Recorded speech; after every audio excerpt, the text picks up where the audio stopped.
जिसमें से एक हिस्सा पेंशन कोष के लिए निर्धारित होता है। वर्षों से पेंशन भोगियों का एक बड़ा वर्ग बढ़ती महंगाई और जीवन यापन की बढ़ती लागत के मद्देनजर इस न्यूनतम राशि में वृद्धि की मांग करता आया है। रिपोर्ट्स के मुताबिक वर्तमान में लगभग 36 लाख से अधिक पेंशन भोगी ऐसे हैं जो इस न्यूनतम 1000 रुपए की मासिक पेंशन पर निर्भर हैं। 3000 रुपए तक की प्रस्तावित वृद्धि उनके लिए एक बड़ी राहत का कारण बन सकती है। हालांकि यह मार्ग पूर्णतः सरल नहीं है। इस प्रस्ताव के सामने सबसे बड़ी चुनौती राजकोषीय प्रभाव की है। श्रम मंत्रालय इस वृद्धि के वित्तीय निहितार्थों का आकलन कर रहा है। याद रहे कि पिछले कुछ समय से ही केंद्र सरकार वास्तविक पेंशन और न्यूनतम 1000 रुपए के बीच के अंतर को पूरा करने के लिए अनुदान दे रही है। इस वित्त वर्ष में इस शीर्षक पर सरकार का खर्च 223 करोड़ रुपए से अधिक रहा, जो पिछले वर्ष की तुलना में 26% की वृद्धि दर्शाता है। न्यूनतम पेंशन को 3 गुना करने से इस अनुदान राशि पर भारी दबाव पड़ेगा और यही कारण है कि वित्त मंत्रालय इस प्रस्ताव पर अतिरिक्त सावधानी बरत रहा है। इतिहास पर नजर डालें तो पाएंगे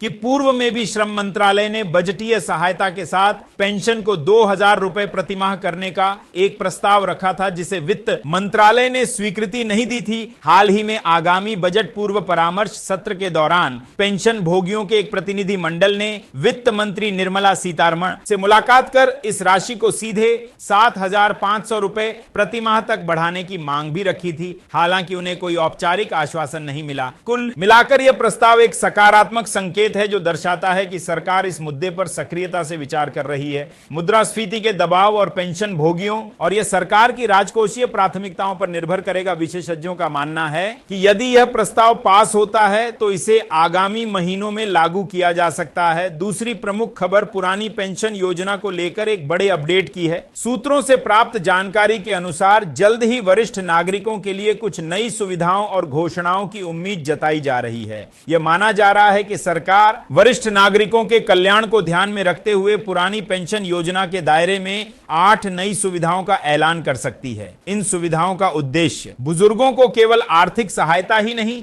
बल्कि स्वास्थ्य, सामाजिक सुरक्षा और जीवन की गुणवत्ता में सुधार लाने वाली एक समग्र सहायता प्रदान करना है। इन संभावित घोषणाओं में सबसे पहला और महत्वपूर्ण बिंदु पेंशन राशि में संभावित संशोधन और वृद्धि से जुड़ा हुआ है।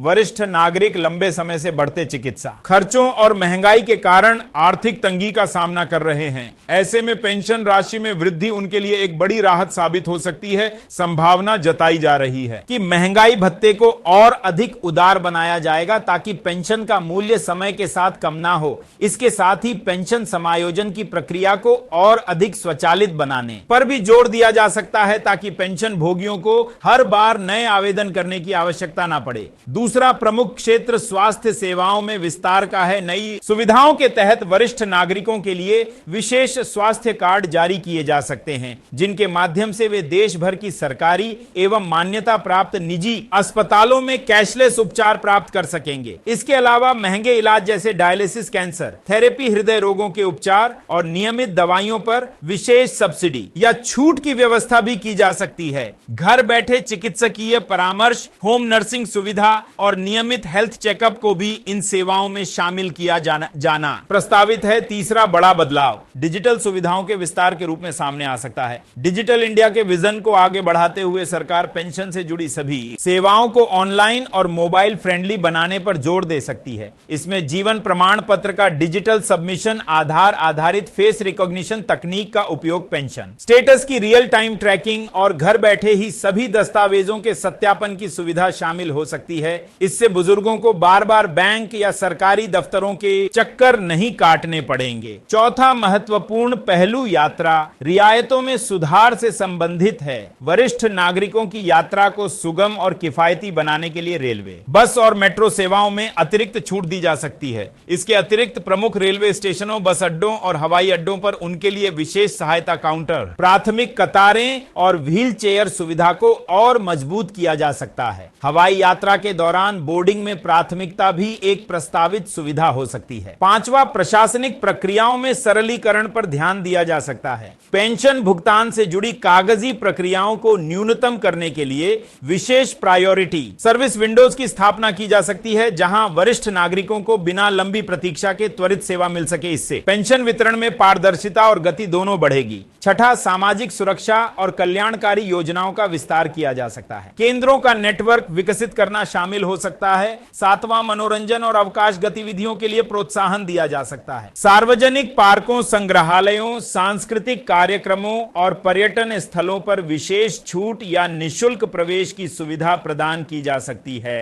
ताकि उनका सामाजिक जीवन सक्रिय और आनंदमय बना रहे। और आठवां, कानूनी सहायता और संरक्षण से जुड़े प्रावधानों को मजबूत किया जा सकता है। वरिष्ठ नागरिकों के अधिकारों के संरक्षण, संपत्ति विवादों में त्वरित कानूनी सहायता और उनके खिलाफ होने वाले अपराधों की रोकथाम के लिए विशेष हेल्पलाइन और सेल स्थापित किए जा सकते हैं। यह सभी संभावित बदलाव इस बात के संकेत हैं कि सरकार वरिष्ठ नागरिकों को एक सम्मानजनक, सुरक्षित और स्वावलंबी जीवन प्रदान करने की दिशा में गंभीर प्रयास कर रही है। यदि इनमें से अधिकांश प्रस्ताव लागू होते हैं तो इससे देश के करोड़ों बुजुर्गों के जीवन में एक नई सुखद बहार आ सकती है। तीसरी प्रमुख खबर पेंशन बढ़ोतरी की मांग को लेकर होने वाले आंदोलन से जुड़ी है। आपको याद होगा कि न्यूनतम पेंशन बढ़ाने की मांग को लेकर गठित कोश्यारी समिति की सिफारिशें लगभग 1 दशक से लंबित पड़ी हैं। पेंशनर्स के संगठनों का कहना है कि इस लंबे अरसे तक प्रतीक्षा और सरकारी उदासीनता के बाद अब वे एक बड़े और निर्णायक आंदोलन की तैयारी कर रहे हैं। सूत्रों से मिली खबर है कि यह उनका 40वां बड़ा आंदोलन हो सकता है। इस आंदोलन का उद्देश्य सरकार का ध्यान पेंशन भोगियों की समस्याओं की ओर खींचना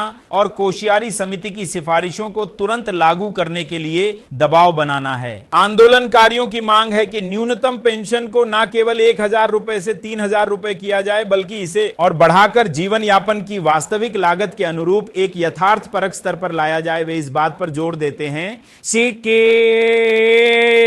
कि महंगाई दर के साथ पेंशन की समीक्षा स्वचालित होनी चाहिए। इस आंदोलन में देश भर के विभिन्न पेंशनर्स एसोसिएशन एकजुट होकर भाग ले सकते हैं। प्रदर्शन, धरना प्रदर्शन, ज्ञापन सौंपना और सरकार के साथ बैठकों का आयोजन इस आंदोलन के प्रमुख तरीके होंगे। पेंशन भोगियों का मानना है कि उनके संघर्ष और एकजुटता के इस लंबे इतिहास के बाद यह 40वां आंदोलन एक निर्णायक मोड़ साबित हो सकता है। हालांकि अभी इस आंदोलन के सटीक तारीख, स्थान और रणनीति के बारे में औपचारिक घोषणा बाकी है, लेकिन यह स्पष्ट है कि पेंशन न्याय की यह लड़ाई एक नए और तीव्र चरण में प्रवेश करने जा रही है। इन सभी खबरों को देखते हुए यह स्पष्ट है कि पेंशन व्यवस्था में बदलाव की हवा चल रही है। चाहे वह ईपीएस 95 में न्यूनतम राशि का प्रस्तावित संशोधन हो, पुरानी पेंशन योजना के तहत नई सुविधाओं की संभावना हो, या फिर पेंशन भोगियों के बड़े आंदोलन की तैयारी हो, हर मोर्चे पर गतिविधि दिखाई दे रही है। इन विकासों का अंतिम परिणाम देश के करोड़ों वरिष्ठ नागरिकों और सेवानिवृत्त कर्मचारियों के भविष्य को निर्धारित करेगा। सम्मानित दर्शकों, यह था हमारा यह विशेष समाचार बुलेटिन। हमें उम्मीद है कि यह जानकारी आपके लिए उपयोगी रही होगी। याद रखें, आपकी सुरक्षा और अधिकार हमारी सर्वोच्च प्राथमिकताएं। यदि आप हमारे चैनल पर नए हैं तो कृपया चैनल को सब्सक्राइब करें और बेल आइकन को दबाना ना भूलें ताकि ऐसी ही अहम खबरों से आप सबसे पहले जुड़े रहें। साथ ही इस वीडियो को अपने सभी पेंशन भोगी मित्रों, परिवारजनों और जान पहचान के लोगों के साथ अवश्य साझा करें।